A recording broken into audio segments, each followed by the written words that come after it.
Assalamualaikum warahmatullahi wabarakatuh. Alhamdulillah wassalatu wassalamu ala sayyidina Rasulillah Sayyidina Muhammad bin Abdullah wa ala alihi wa sahbihi wa mawalah maba'ad. Kita bersyukur kepada Allah subhanahu wa ta'ala pada pagi hari ini menjelang siang kita hadir di pesantren Miftahus Sa'adah. Mudah-mudahan Allah ta'ala memberikan keberuntungan kepada kita dan juga sahibul ma'had Kiai Haji Abdullah Fauzi diberikan kesehatan, afiat dan keberkahan. Bil khusus guru kita, orang tua kita Kiai Haji Abdullah Mukhtar diberikan kesehatan, afiat, panjang umur, dan Allah Ta'ala berikan berkah kepada kita dengan berkat beliau. Dan juga di sini adalah Habib Ahmad bin Muhammad bin Abdullah bin Ahmad Al-Kaf, dan juga segenap para habaib, para kiai, para asatidzah, para guru-guru dari Majlis Al-Muwasalah dan juga dari Nahdlatul Ulama dan dari Ahlus Sunnah wal Jamaah dan semua kita yang hadir insyaallah. Para jamaah, para hadirin dan hadirat, insyaallah Allah Ta'ala berikan keberkahan, taufik dan bimbingan kepada kita sekalian. Amin. Alhamdulillah. Mudah-mudahan kita termasuk sebagai orang-orang yang Allah Ta'ala tetapkan dan berikan kepada mereka kecintaan dari Allah Subhanahu wa Ta'ala. Wajabat mahabbati lil mutahabbina fiyya. Dalam riwayat yang lain pun juga disebutkan wajabat mahabbati lil mutahabbina fiyya wal mutazawwirina fiyya wal mutajalisina fiyya wal mutabadzilina fiyya. Pasti dan wajib dan harus mendapatkan kecintaan dariku, kata Allah dalam hadits qudsi. Orang-orang yang saling cinta karena Allah, saling berziarah, berkunjung, saling datang karena Allah, dan juga mereka saling duduk bersama-sama karena Allah, dan saling bantu, saling tolong, saling berkorban satu sama lain karena Allah Subhanahu wa ta'ala. Orang yang saling cinta di muka bumi ini ada banyak, tetapi yang cintanya karena Allah sedikit. Orang yang saling bela, saling dukung, saling bantu di muka bumi banyak, tapi yang saling bantunya karena Allah Ta'ala sedikit. Biasanya ada pamrih, ada tujuan. Barang siapa yang cintanya, yang bantunya, yang duduknya, yang ziarahnya, yang datangnya karena dunia, maka dunia akan habis. Kalau dunia sudah habis, cintanya habis, dukungannya habis, bantuannya habis, duduknya habis, kunjungannya juga habis. Al-akhillau yawma idzin ba'dhum li ba'dhin aduwwun illal muttaqin. Orang yang saling berdekatan, yang saling mencinta, yang saling bersahabat, besok hari kiamat saling menjadi musuh, kecuali mereka orang-orang yang bertakwa kepada Allah, yang cintanya karena Allah, berkunjungnya karena Allah, duduknya karena Allah, saling tolong dan bantu dan kerjasamanya karena Allah Subhanahu wa ta'ala.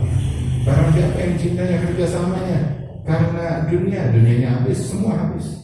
Karena tahta umurnya berapa tahun? 5 tahun. Setelah itu habisnya habis. Kadang nggak sampai 5 tahun udah bermusuhan lagi, udah bertengkar lagi. Waliyadzubillah min dzalik.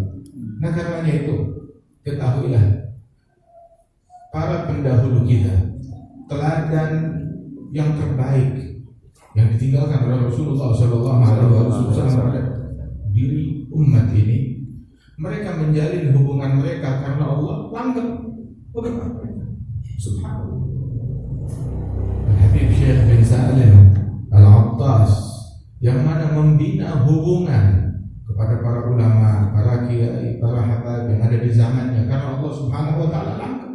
Alhamdulillah. Sehingga kita semua yang ada di sini adalah keberkahan daripada keberkahan beliau. Dan hingga berpuluh-puluh tahun setelah wafatnya beliau, tetap ilmunya berkah, Masya Allah.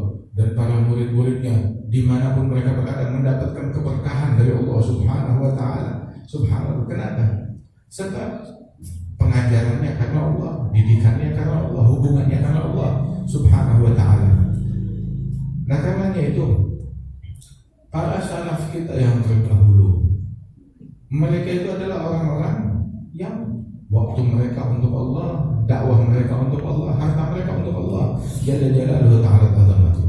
Allah Ta'ala jadikan kita ummatan wasata, umat yang moderat, umat yang menempuh jalan tengah, al-awsat, yang terbaik, yang dimuliakan oleh Allah Ta'ala. Badzalika ja'alnakum ummatan wasata litakunu syuhada 'alan nas. Kami jadikan umat yang moderat, yang mengikuti jalan tengah, litakunu syuhada 'alan nas. Moderasi di dalam beragama, kemoderatan itu rujukannya bukan ke barat. Oh, saya mau ikut moderat. Sebab zaman sekarang banyak orang mengklaim sesuatu untuk melakukan dagangannya. Ada yang mengklaim ahli sunnah wal jamaah, sebab ahli sunnah punya citra yang baik hingga dia curi nama ini untuk melakukan aliran tahap yang dia bawa. Jadi Ki Abdullah Mukhtar, Ki Abdullah Fauzi juga mengatakan kalau ciri ahli sunnah wal jamaah cinta kepada Rasulullah, ciri ahli sunnah wal jamaah cinta kepada para sahabat Nabi. Ciri ahli sunnah wal jamaah cinta kepada keluarga Rasulullah Sallallahu Alaihi Wasallam. Ciri ahli sunnah wal jamaah adalah cinta kepada para ulama, para aulia, para salihin, baik yang hidup ataupun yang sudah wafat. Itu ciri ahli sunnah wal jamaah. Ahli sunnah wal jamaah tidak mengenal mengkafirkan. Sunnah siapa mengkafirkan? Sesama orang Islam. Itu bukan sunnahnya Rasulullah Sallallahu Alaihi Wasallam. Mengkafirkan, membid'ahkan, mensyirikkan, mencaci, memaki, itu sunnahnya iblis, bukan sunnahnya Nabi Muhammad. Kita ahli sunnah, sunnahnya Nabi Muhammad Sallallahu Alaihi Wasallam. Yang mana dalam sunnahnya Nabi, Nabi tidak pernah mengkafirkan orang Islam. Nabi Sallallahu Alaihi Wasallam mengislamkan, bukan mengkafirkan, mentauhidkan, bukan mensyirikkan, mensunnahkan, bukan membid'ahkan. Sebutkan satu hadis Nabi pernah berkata kepada seorang muslim, kamu musyrik, kamu bid'ah. Enggak pernah. Enggak ada hadis yang bilang Nabi mencaci, mengata-ngatai muslim lain, kamu bid'ah, kamu syirik. Tidak pernah diungkapkan hal ini oleh Rasulullah Sallallahu Alaihi Wasallam.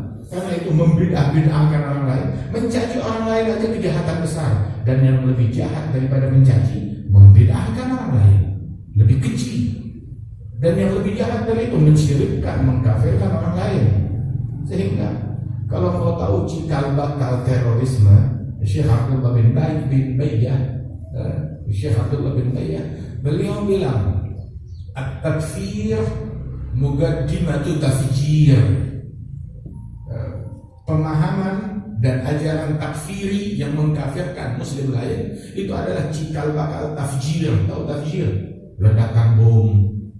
Ledakannya bukan di mana-mana, di masjid diledakan. Yang dibunuh orang Islam.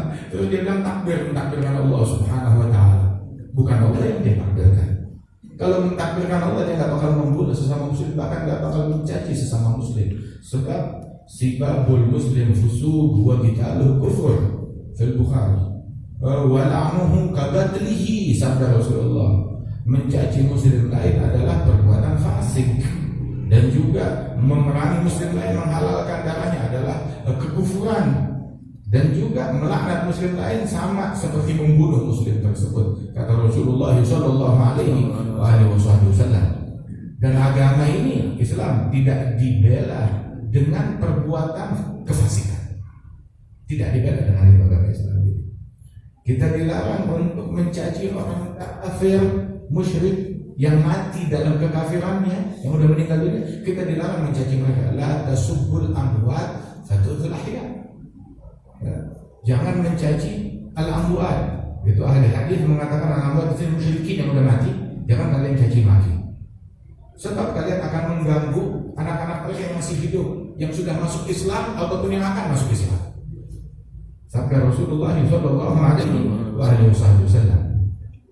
Wahakata ahli sunnah wal jamaah, ahli sunnah wal jamaah mengikuti ajaran Rasulullah, mencintai, mengasihi. Tidak ada di dalam ajaran ahli sunnah mengajarkan benci kepada sesama muslim, apalagi kepada sahabat Nabi, apalagi kepada keluarganya Nabi, apalagi kepada para wali-wali dan sholihin, kepada para aulia dan orang-orang yang dimuliakan oleh Allah Subhanahu Wa Taala. Ajaran ahli sunnah wal jamaah adalah gemar bersalawat kepada Rasulullah Sallallahu Alaihi Wasallam. Ini ajaran dibina atas fondasi ilmu, sehingga ketika kita lalai daripada keilmuan, maka jangan sampai ada orang yang membodohi kita. Karena itu, jaga dan bentengi ajaran ahli sunnah wal orang mau berucap, ada argumentasinya, ada sumbernya, ada keilmuannya untuk menyampaikan daripada dalil Ahlus Sunnah wal Jamaah. Kemudian dijadikan moderasi tersebut rujukannya adalah kita umat Islam, bukan ke barat, bukan ke timur. Sehingga Allah Ta'ala berfirman, wa kadzalika ja'alnakum ummatan wasata litakunu syuhada 'alan nas. Rekomendasi moderat umat Islam, bukan rekomendasi moderat tergantung dari persatuan bangsa-bangsa, tergantung dari badan organisasi nasional, dari HAM, dari ini atau dari organisasi internasional. Bukan dari situ. Standarisasi moderasi berjamaah, moderasi manusia ini adalah umat Islam. Mereka menjadi standar rujukan moderat. Kenapa? Sebab mereka merujuk dalam moderat tersebut, kemoderatan mereka merujuk kepada Rasulullah. Wa yakuna rasul 'alaikum syahidan. Syahidan. Dijadikan Rasul sallallahu alaihi wasallam menjadi saksi atas kita. Kita balikkan moderat kita kepada Rasulullah sallallahu alaihi wasallam. Dan Rasulullah sallallahu alaihi wasallam, beliau adalah orang yang moderat, rahmat dan kasih sayang, dan semua pada tempatnya. Seorang mujahid, pejuang yang gigih, yang tidak mudah digoyahkan, yang teguh dalam berprinsip, dan beliau orang yang penuh maaf. Dan beliau adalah orang yang kalau sudah mengatur syariat, daripada syariat tersebut tidak bisa diutamakan lagi. Sehingga bagaimana di dalam syama'il beliau disebutkan tentang perangannya Nabi Muhammad, ya'fu 'anil dzam idza kana fi haqqihi wa sadabih wa idza tu'i ahadullah lam yakum ahadun li ghadabih. Memaafkan apabila dalam pribadi beliau yang diganggu, hak beliau yang diganggu, beliau memaafkan. Tetapi kalau sudah haknya Allah Subhanahu wa taala, beliau tegas. Nggak ada siapapun yang berani menghadapi amarahnya Rasulullah sallallahu alaihi wasallam. Dan Nabi besar Muhammad sallallahu alaihi wasallam, beliau berjihad, berperang, dakwah beliau dengan tegas disampaikan. Tapi di dalam dakwahnya Rasul sallallahu alaihi wasallam, beliau amar ma'ruf bil ma'ruf, memerintahkan hal yang ma'ruf, yang baik dengan cara yang baik. Wa nahi munkar, mencegah kemungkaran dengan cara yang baik juga. Di dalam dakwahnya Nabi tidak ada kemungkaran. Dalam amar ma'ruf dengan cara yang ma'ruf, bukan dengan cara yang munkar. Dalam nahi munkar juga dengan cara yang ma'ruf, bukan dengan cara yang munkar. Sebab cara yang munkar dihilangkan, bukan dijadikan metode dan alat untuk agama ini. Ini adalah keliru. Sebab besok-besok kalau ada orang memakai metode yang mungkar untuk amar ma'ruf dan nahi munkar, akhirnya ada orang, ayo yang hadir majelis saya berikan narkoba, yang hadir sholat subuh berjamaah masing-masing dapat 1 botol minuman keras untuk menarik orang. Haram. Sebagaimana perzinahan tidak bisa dijadikan metode dakwah, minuman keras dan narkoba tidak bisa dijadikan metode dakwah. Nah, begitu juga hal-hal lain yang diharamkan oleh Allah Subhanahu wa taala, seperti mengkafirkan, membedakan, mensyirikkan, mencaci, memaki, itu bukan hal yang bisa dijadikan metode dakwah, yang terlarang, itu harus dihilangkan. Dan Rasulullah sallallahu alaihi wasallam orang yang paling tegas, tidak ada orang yang lebih tegas dari Nabi Muhammad. Tapi dalam ketegasan Rasulullah nggak ada cacian, nggak ada makian. Di dalam ketegasan Rasul sallallahu alaihi wasallam nggak ada kata-kata yang kotor sama sekali. Sallallahu alaihi wasallam. Sehingga di dalam ketegasan beliau sampai mengatakan bahwasanya lau kanat Fatimah binti Muhammad sarqat qadatu yadaha wa hasyaha min dzalik. Seandainya putri kesayanganku Fatimah binti Muhammad mencuri, dan mustahil itu terjadi. Seandainya itu terjadi, aku yang bakal potong tangannya. Ketegasan apa yang lebih hebat daripada ketegasan yang semacam ini yang diungkapkan oleh Rasulullah sallallahu alaihi wasallam. Namun juga beliau, kita kalau rujukan di dalam ketegasan Nabi Muhammad, bukan yang lain. Rujukan di dalam kelembutan Nabi Muhammad, bukan yang lain. Dan Rasulullah wasat. Beliau Ada masyarakat Yahudi yang melakukan kejahatan perang hingga mereka dieksekusi. Ada masyarakat Yahudi yang melakukan kejahatan, sebagian dari mereka itu direlokasi, dipindahkan di tempat yang jauh, dikeluarkan. Ada juga masyarakat Yahudi di zaman Nabi yang mana mereka tetap setia dengan perjanjian mereka, dibiarkan oleh Rasulullah SAW hidup di tengah-tengah masyarakat dengan hak yang sempurna. Dibiarkan mereka bertransaksi dan dibiarkan. Dan Rasulullah di akhir hayatnya, bagaimana kita disebutkan dalam sirah, Nabi Muhammad meninggal dunia, baju perangnya berada di tangan orang Yahudi. Kenapa? Digadaikan. Makna digadaikan, ada transaksi yang terjadi antara Rasulullah dengan orang Yahudi tersebut sampai wafatnya Nabi Muhammad. Itu baju perang masih di tangan orang Yahudi Sallallahu alaihi wasallam. Apakah Rasulullah lembek atau pro kepada orang Yahudi? Tidak. Tapi di rumahnya ada orang Yahudi, pemuda Yahudi kerja. Di rumahnya Rasulullah SAW bersih-bersih di rumahnya Rasulullah, gulam Yahudi yang bekerja di rumahnya Rasulullah, bersih-bersih, bantu-bantu di rumahnya Nabi Muhammad. Dibiarkan oleh Rasulullah biar dia lihat bagaimana muamalahnya Nabi, bagaimana keseharian Nabi, hingga ketika pemuda itu sakit, Nabi menjenguk. Dijenguk oleh Rasulullah. Oh, Nabi nengokin orang Yahudi berarti mendukung Yahudi, antek Yahudi. Ya. Zaman Nabi nggak ada provokator yang suka ngegoreng. Kalau ada, oh Nabi pro Yahudi, Nabi ini antek Yahudi atau bagaimana? Ada orang Yahudi kerja sakit, dijenguk oleh Rasulullah ke rumahnya. Melihat ini orang gak ada harapan, Rasulullah berkata, ya gulam, qul la ilaha illallah asyhadu lak biha illallah. Ucapkan la ilaha illallah, aku menjadi saksimu besok di hari kiamat di hadapan Allah. Si anak ini mau masuk Islam, cuma takut sama orang tuanya. Dia lihat minta persetujuan ayahnya. Maka ayahnya berkata, ya waladi atik Abul Qasim, wahai putraku, turut taati Abul Qasim, yakni Nabi Muhammad. Maka pemuda tersebut mengucap, asyhadu an la ilaha illallah wa asyhadu annaka Muhammadan Rasulullah. Rasul keluar dari rumah tersebut gembira, alhamdulillah yang menyelamatkan dia. Alhamdulillah yang menyelamatkan dia, memberikan dia hidayah dengan berkat aku, berkat Rasulullah Sallallahu Alaihi Wasallam. Dan Rasulullah Sallallahu Alaihi Wasallam, beliau dakwahnya indah, elegan, amar ma'rufnya indah dan elegan, nahi mungkarnya indah dan elegan.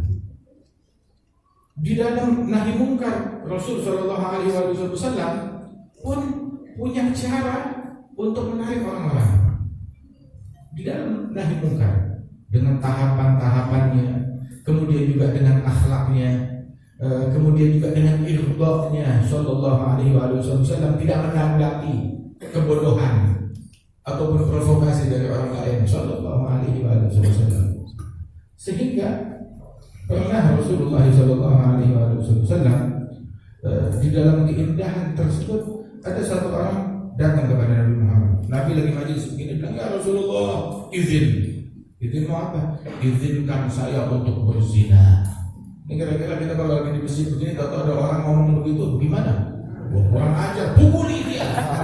Gak punya adab, gak punya akhlak, kafir ini. Dan itu kejadian di majelisnya Nabi Muhammad Sallallahu Alaihi Wasallam. Nabi ketika melihat orang tersebut bukan diusir, dipanggil, sini mendekat.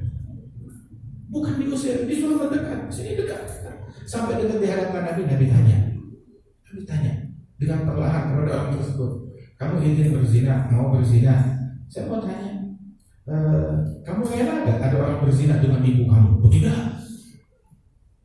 Relakah ada orang berzina dengan istrimu? Tidak, saya gak terima, saya gak rela.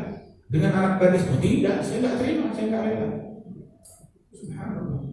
Bahkan penjahatnya zaman dulu cemburu kalau kaum wanitanya itu ketemu dengan yang bukan muhrim, bergaul dengan pergaulan yang bukan muhrim, yang menjurus kepada perzinahan. Nah, kita juga cari tahu kaum wanita kita di medsosnya berhubungan dengan siapa. Jangan kita biarkan liar begitu saja. Ini pezinanya aja di zaman dulu nggak terima kaum wanitanya berzina, kenapa? Hingga akhirnya Rasul mengatakan, dan begitu juga saat engkau ingin berzina, engkau berzina dengan istrinya seseorang, anaknya seseorang, ibunya seseorang, saudaranya seseorang. Sebagaimana kamu nggak bisa terima, mereka juga nggak bisa terima. Dia dengar begitu, nah betul ya Rasulullah. Sekarang saya taubat. Terus Nabi bilang, sini mendekat. Sampai mendekat di hadapan Rasulullah, Nabi letakkan telapak tangannya di dada orang tersebut. Entah apa yang dibaca oleh Rasulullah, sahabat itu bilang, demi Allah, tidaklah Rasul mengangkat tangannya dari dada saya, melainkan gak ada perbuatan yang saya benci melebihi perbuatan zina. Hilang kecenderungan kepada zina dari hatinya, sembuh langsung. Nabi Muhammad mengobati, bukan menambah penyakit. Sallallahu alaihi wasallam. Indah, bahkan di dalam nahi mungkarnya indah. Bahkan di dalam vonis yang dijatuhkan oleh Rasulullah kepada seorang pendosa, indah dan santun. Ada satu orang minum minuman keras, dihukum dengan hukuman yang berlaku, dipukul, cambuk. Kemudian terulang lagi, tangkap lagi, terulang lagi, hukum lagi 2 kali, sampai 3 kali. Nabi bilang hukum yang ketiga kali dengan hukuman yang sama. Itu sampai ada satu sahabat orang ini nggak ngerti dibilangin begitu. Mal'un, dilaknat oleh Allah Taala, dicaci dan dilaknat. Ketika Nabi mendengar begitu, maka Nabi marah. Marah kepada siapa? Kepada yang minum minuman keras? Bukan, yang minum minuman keras sudah dihukum oleh Rasulullah, sudah divonis, dihukum. Tetapi Nabi marah kepada yang mencaci. Dia mencaci atas nama membela agama Islam.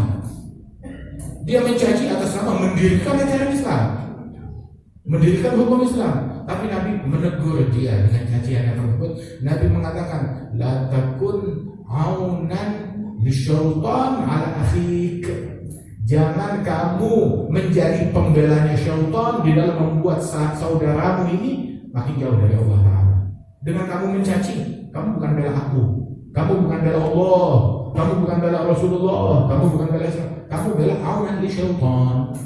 Kamu membela syaitan dengan hal yang demikian. Nabi Muhammad indah, tegas, bukan cuma kepada orang yang sejalan, bukan hanya kepada orang yang berbeda, bahkan kepada orang-orang yang mendukung beliau. Nabi juga tegas menyebut tentang Sayyidatina Fatimah, tegas kepada orang-orang ini yang mereka tidak minum minuman keras, tetapi mereka melakukan kekeliruan atas nama mendukung fatwanya Nabi. Nabi tegur, keliru caranya kamu, caramu memberikan dukungan keliru, diperbaiki oleh Rasulullah Shallallahu Alaihi Wasallam. Dan Nabi Muhammad Shallallahu Alaihi Wasallam pun juga, beliau pun hatta jihadnya indah. Dan ini kalau disaksikan orang Islam yang bilang ya wajar, tapi ada orang non Muslim yang mereka menyaksikan keindahan jihadnya Rasulullah. Nabi bilang ketika berjihad, Nabi bilang, jangan kamu membunuh kaum wanita, jangan membunuh anak kecil di medan perang dari kaum musyrikin, jangan kalian bunuh mereka. Terus juga musuh yang udah kabur, jangan dikejar, jangan dicari. Beri mereka imhal, kesempatan untuk berpikir, untuk mereka taubat, untuk mereka balik. Kemudian ketika di dalam jihad tersebut masuk ke satu kota, ke satu negeri, jangan ganggu orang-orang yang tidak ada sangkut pautnya dengan medan perang. Orang-orang pasar jangan diganggu. Jangan juga ganggu orang yang lagi ibadat di kuilnya, di gerejanya, jangan diganggu, jangan dirusak gerejanya.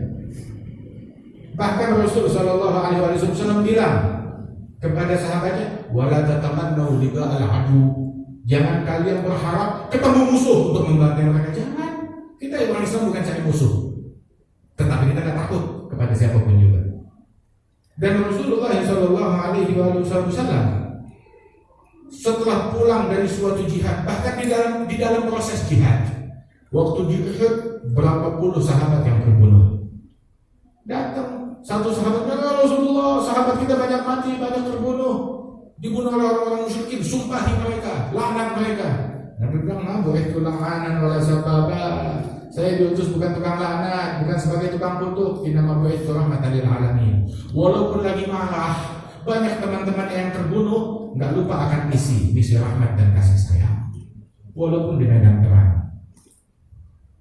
Nabi Muhammad SAW tahu kapan waktunya untuk tugas dan keras, tetapi juga tahu bahwasanya jihad nggak boleh dinodai dengan cacian. Jihad tidak boleh dinodai dengan laknat, dengan kutukan, dengan caci maki. Itu menodai jihad. Dan itu yang menimbulkan kekalahan di dalam jihad. Sebagaimana Sayyidina Umar bin Khattab radhiyallahu anhu ketika masuk ke kemah-kemah mujahidin di tengah malam, mendengar di kemah ini lagi baca Quran, senyum beliau. Mendengar di kemah yang satu lagi orang lagi sholat, lagi tahajud. Di kemah yang satu lagi istighfar, lagi berzikir. Terus setiap kemah itu masya Allah makmur di saat menjelang subuh dengan zikir, dengan Quran, dengan tahajud, dengan sujud, dengan air mata. Hingga masuk ke satu kemah, dari balik kemah beliau mendengar hening, sepi, tidak ada suara apapun. Diintip, semuanya lagi tidur. Sayyidina Umar bilang, min hahuna nukta. Dari sini kita kecolongan. Dari sini kekalahan kita berasal. Dari orang-orang macam begini. Mereka bukan sembahyang subuh nanti bangun.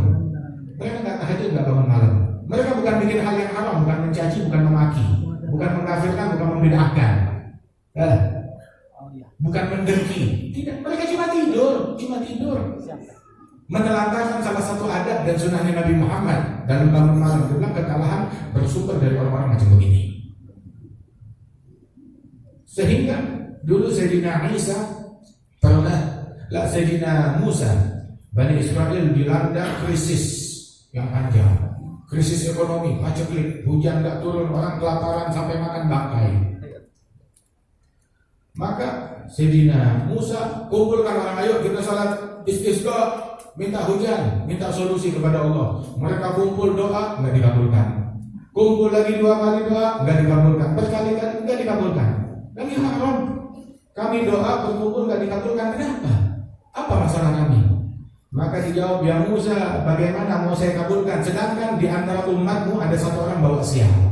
Siapa? Satu orang namam, tukang namimah, tukang provokasi, tukang adu domba. Satu orang.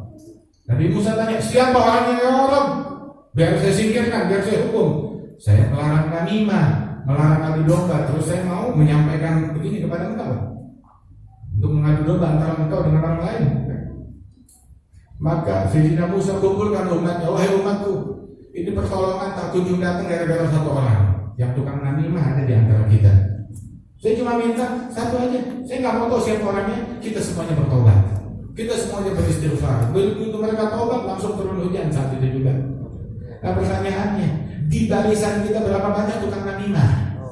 Kalau satu aja bawa sial, di barisan kita ada berapa banyak tukang namimah? Ada berapa banyak pengumpat? Ada berapa banyak pencaci? Ada berapa banyak tukang kutuk, tukang laknat? Ada berapa banyak provokator di barisan kita? Di barisan umat Islam ada berapa banyak orang yang nggak sembahyang, nggak sholat subuh, minum minuman keras? Di barisan kita umat Islam ada berapa banyak orang yang nggak bangun malam, nggak tahajud? Di barisan kita umat Islam ada berapa banyak yang kaum wanitanya buka-buka aurat? Di barisan kita umat Islam ada berapa banyak yang kaum wanita yang sampai-sampai maaf, yang berzina, yang melakukan perbuatan yang diharamkan oleh Allah Subhanahu wa taala? Nah ini yang bawa sial. Rasulullah SAW beliau wasat, beliau tegas, dan di dalam jihad beliau pun juga beliau wasat. Sampai dikatakan ada satu orang pulang dari jihad Nabi Muhammad, satu orang musyrik, dia nggak terima rupanya atas kekalahan yang mereka alami, datang mencari kesempatan untuk membunuh Nabi Muhammad. Didapati Rasulullah SAW lagi tiduran di bawah pohon sendirian, lagi beristirahat. Sahabat yang lain jauh, maka dia mendekat, dia ambil pedangnya Rasul SAW, dihunuskan kepada Nabi Muhammad. Ya Muhammad, siapa yang bisa menyelamatkan engkau? dari pedangku ini. Nabi bilang Allah, gemeteran orang berani gak? Ya ambil pedang oleh Rasulullah. Kalau sekarang siapa yang bisa menyelamatkan kau dari pedangku? Diam. Terus dia berkata, ya Muhammad, kun khaira akhir. Jadilah engkau sebaik-baiknya pemenang. Sebaik-baiknya orang yang udah menang, yang udah berkuasa, yang udah menaklukkan, jadilah engkau orang tersebut. Maka Nabi nanya, Tuslim, kamu tertarik mau masuk Islam? Bilang, lah, saya tidak mau masuk Islam. Lagi tidak ubah tidak. Tapi saya tidak bakal memerangi engkau lagi. Saya tidak bakal mengganggu keamanan. Saya tidak bakal memerangi engkau. Baik, kata Rasulullah, pergi. Dilepaskan. Saat menyuruh sahabat lepaskan, biar dia jalan. Itu orang pulang ke kampungnya, ditanya orang kampung yang pulang dari perang tuh, yang kalah, yang terbunuh. Dia bilang, kamu dari mana? Terlambat datangnya, kami kira kamu terbunuh. Dari mana kamu datang? Maka dia jawab, jitu min indi khairin nas. Ini orang ini yang baru berperang, orang kafir harbi, barusan statusnya itu belum masuk Islam, dia memberikan testimoni tentang jihadnya Rasulullah. Dia bilang, saya datang dari manusia terbaik, sebaik-baiknya manusia di dalam berjihad, dalam bersikap. Ini testimoni dari orang yang belum masuk Islam tentang Rasulullah Shallallahu Alaihi Wasallam. Makanya tidak masuk akal. Ada orang Islam mengkafirkan sesama Muslim, mensyirikkan sesama Muslim, mengkafirkan, membid'ahkan sesama Muslim, mencaci memaki sesama Muslim. Islam yang mana? Ajarannya siapa? Bukan ajaran Allah, bukan ajaran Rasulullah Shallallahu Alaihi Wasallam. Allah yang mana? La ilaha illallah. Nah karenanya itu Rasulullah Shallallahu Alaihi Wasallam beliau adalah rujukan di dalam moderasi. Ada orang yang bersikap moderat itu jalan tengah, bukan terlalu keras, bukan juga terlalu lembek. Kalau terlalu keras, jadi anarkis, gemar mengkafirkan, mensyirikkan, membid'ahkan dan lain sebagainya. Ke situ semuanya bagian dari itu. Ada juga terlalu lembek, jadi menghalalkan yang haram, ngegampangin, memudahkan. Gak harus sholat, gak harus ibadah, gak harus tutup aurat, gak harus ini, gampang.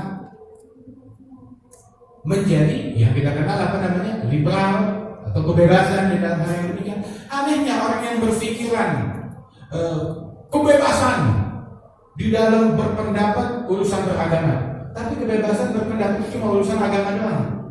Boleh punya aturan duniawi, orang nggak boleh bebas, nggak boleh ada orang beda pendapat dengan dia.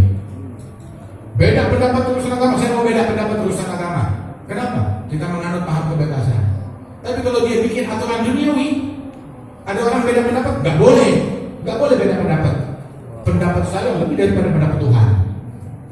Jadi nggak ada sebenarnya itu orang yang bilang kebebasan di dalam berpendapat itu bohong, itu dusta, cuma klaim dari musuh-musuh Islam untuk melakukan dagangan mereka. Nah, mereka yang bilang kebebasan berpendapat, mereka bikin hukum, tata negara. Saya mau beda pendapat dengan hukum yang kamu buat dengan tata negara, nggak boleh. Kamu boleh bikin beda pendapat tentang Al-Quran, nggak masalah. Beda pendapat tentang hukum agama, nggak masalah. Tapi nggak boleh kamu beda pendapat tentang hukum duniawi yang saya buat. Dia nggak terima tentang hal semacam begitu. Na'udzubillah min dzalik.